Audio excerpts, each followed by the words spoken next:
L'actualité, c'est nos Voice of Congo, surtout dans votre émission Commentons l'actualité congolaise. Commentons l'actus congolais, c'est ça le thème de votre émission. Alors aujourd'hui, nous avons choisi de parler sur l'actualité qui se passe en République démocratique du Congo, qui n'est rien d'autre que la rentrée scolaire 2019-2020 et la sortie officielle du nouveau gouvernement depuis une semaine déjà.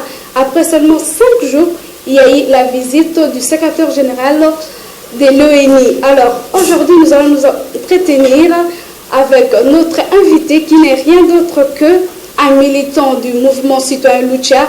Lui, c'est M. Georges Fundji, à qui nous disons bonjour et bienvenue. Bonjour, madame.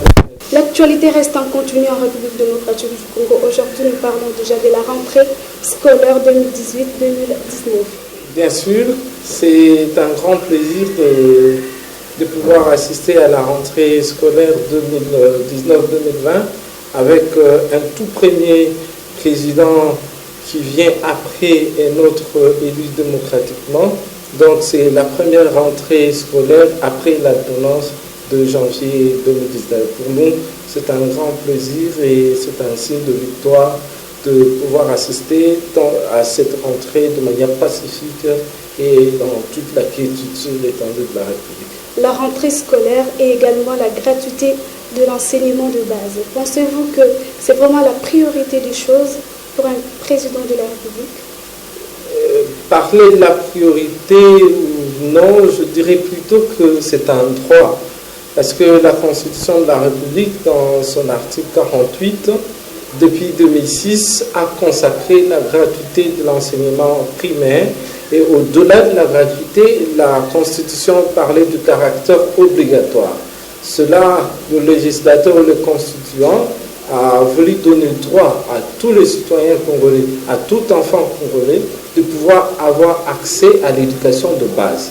Parce qu'une république qui a des citoyens instruits au niveau de la base peut donner espoir à l'avenir de la République. Voilà pourquoi, depuis 2006, nous avons voté une constitution dans laquelle on consacrait la gratuité de l'enseignement primaire. Malheureusement, durant toutes ces années passées, c'était difficile de pouvoir assister à cette gratuité. Aujourd'hui, nous disons que c'est un bon début, c'est un message important que le président de la République, Félix Tshisekedi, lance à l'endroit de la population congolaise pour donc dire qu'il est donc temps pour chacun de nous de pouvoir appliquer, veiller au respect des lois et de la Constitution de notre pays. Mais seulement, nous sommes un peu dubitatifs. Nous pensons que cette rentrée scolaire lancée au niveau de l'enseignement primaire de manière gratuite a été peut-être lancée sur des bases qui ne sont pas solides, sur des études qui n'ont pas été correctement menées.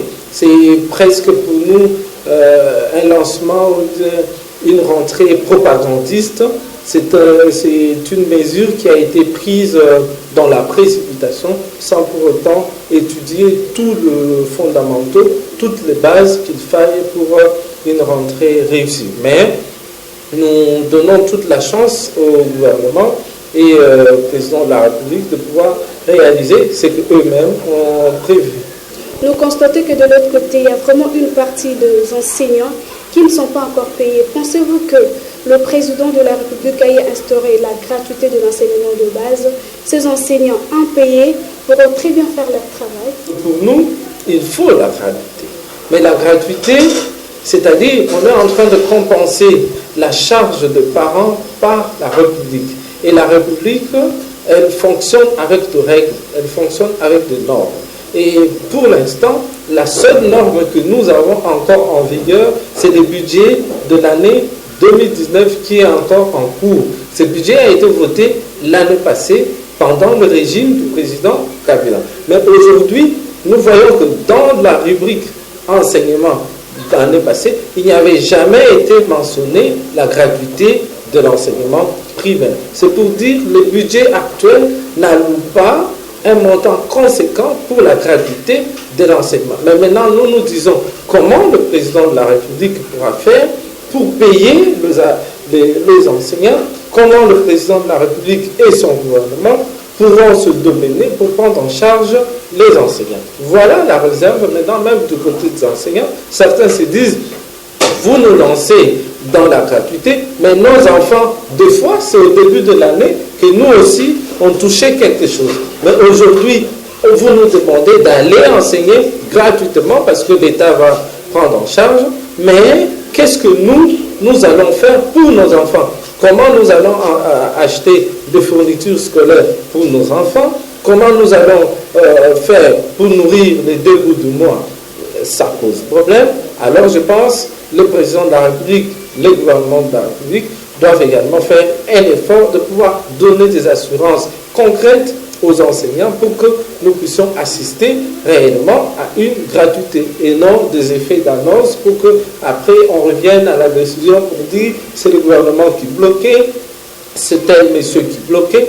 Il faut partir lentement mais avec des mesures qui s'appliquent, avec des décisions qui sont prises sur des bases vraies, sur des études menées correctement, parce que déjà, le budget de la gratuité, ça s'élève autour de 2 milliards de dollars. Nous disons déjà avec le budget de 6 milliards, où on peine même à réaliser, à mobiliser 4 milliards, comment on va maintenant déféquer sur cette enveloppe de 4 milliards pour l'ensemble de la République, déféquer une somme de 2 milliards, plutôt 2,6 milliards seulement pour l'enseignement. Et d'autres secteurs, comment ces secteurs-là vont vivre? Alors, mais sinon, pour nous, l'important c'est qu'il faut que les enfants aillent à l'école, il faut que nos petits frères et nos petites sœurs puissent avoir le minimum en ce qui concerne l'éducation de base pour un avenir radieux de notre pays.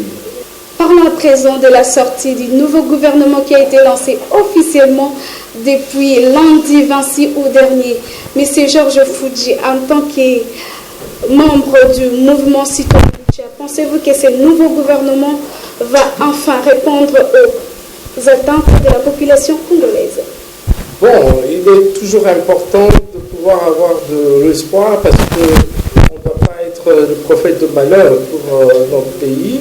Nous avons totalement espoir que le nouveau gouvernement qui a été mis en place depuis le 26 dernier, que ce gouvernement pourra travailler pour l'intérêt de la République, malgré le petit retard qui a été observé dans la mise en place de ce gouvernement. Sinon, nous pensons que les membres de cette équipe gouvernementale doivent se donner corps et âme pour pouvoir être des artisans, des ouvriers du développement de ce pays, puissent être des cantonniers de la République et non ceux qui viennent se remplir les poches pendant qu'ils sont en train de travailler, pendant qu'ils font partie de ce gouvernement.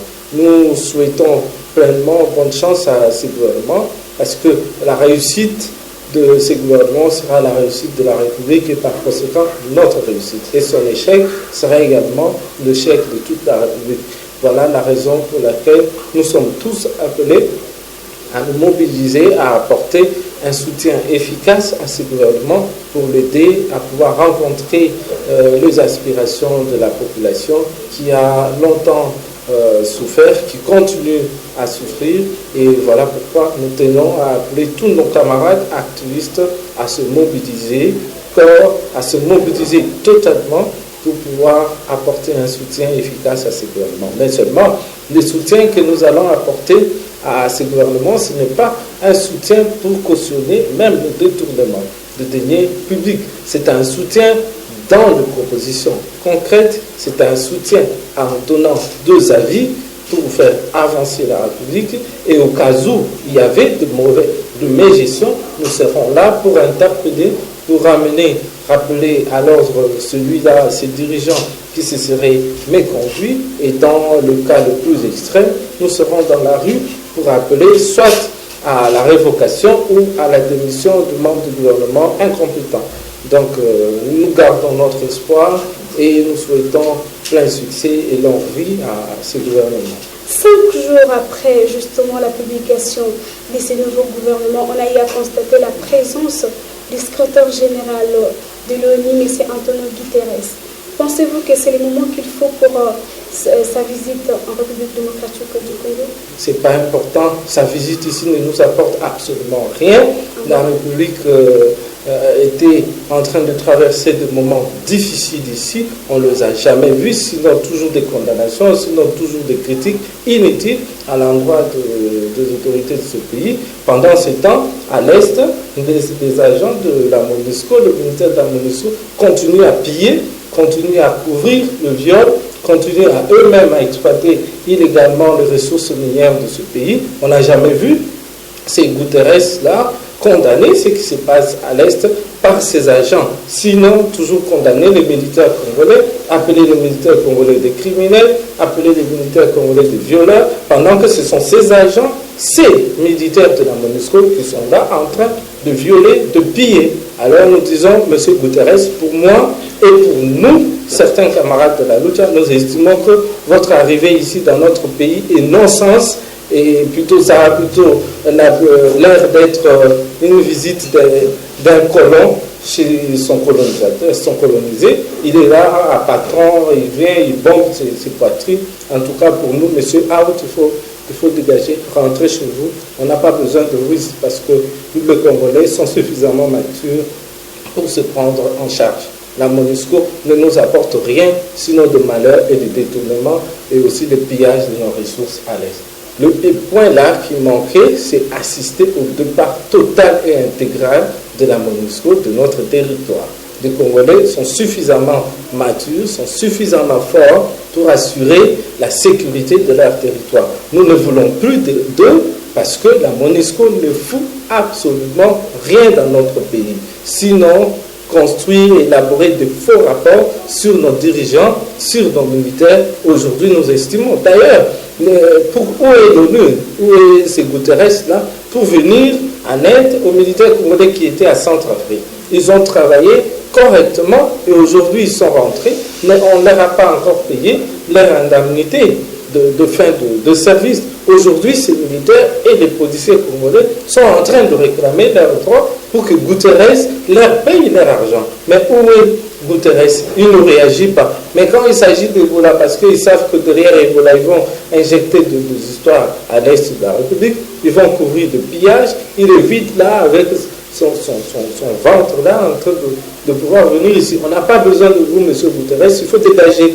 rentrer. Nous n'avons pas besoin de vous. Déjà, ce samedi, il a eu à commencer par l'Est de la République démocratique du Congo, justement pour s'entretenir avec les gens qui ont survécu avec l'Ebola. Pensez-vous que ce n'est pas une preuve de bonne foi? C'est d'ailleurs la preuve de la mauvaise foi. Comment ça? Parce que la capitale de la RDC, ce n'est pas à l'Est. Dans quel pays vous allez voir un dirigeant étranger ou international, un fonctionnaire étranger, commencer par un territoire autre que là où le chef de l'État est. On commence d'abord par la capitale, là où le président de la République est. C'est par là qu'on commence. Et cela justifie même le manque de considération qu'il a à l'égard de notre président de la République et des institutions de la République. Ils commencent par l'Est parce qu'ils savent que leur champ minier, c'est l'Est. Là où ils sont en train d'avoir beaucoup d'argent, c'est l'Est. Alors il faut aller là-bas, commencer à piller, commencer à couvrir certaines bêtises et après revenir ici avec des discours démagogiques pour nous pomper, mais cette fois-ci nous disons que ça ne passera plus parce que nous avons ouvert les yeux, nous croyons que cette fois-ci la MONUSCO ne va plus nous rouler. La MONUSCO, en tout cas, il faut dégager M. Guterres, prenez vos gens de la MONUSCO, allez avec, laissez-nous, si nous allons mourir, on va mourir chez nous et nous disons cependant que nous n'allons pas mourir parce que au-delà de notre force, au-delà de nos ancêtres, nous avons aussi Dieu qui veille sur nous et nous sommes prêts à nous prendre en charge. Pensez-vous que seuls les Congolais peuvent également amener le pays à l'émergence? Aucun pays au monde ne vit à vase clos. Nous avons besoin de la coopération internationale, nous avons besoin de voisins, nous avons besoin d'autres pays qui sont plus avancés technologiquement ou industriellement que nous, mais nous pensons qu'il n'y a personne qui peut faire émerger les Congolais que le Congolais lui-même. C'est aux Congolais de travailler pour leur pays. C'est à nous, Congolais, de nous mettre à l'œuvre pour faire avancer notre pays. Ce n'est pas Guterres, ce n'est pas les Nations Unies qui vont nous aider à aller de l'avant. Ce n'est pas le FMI.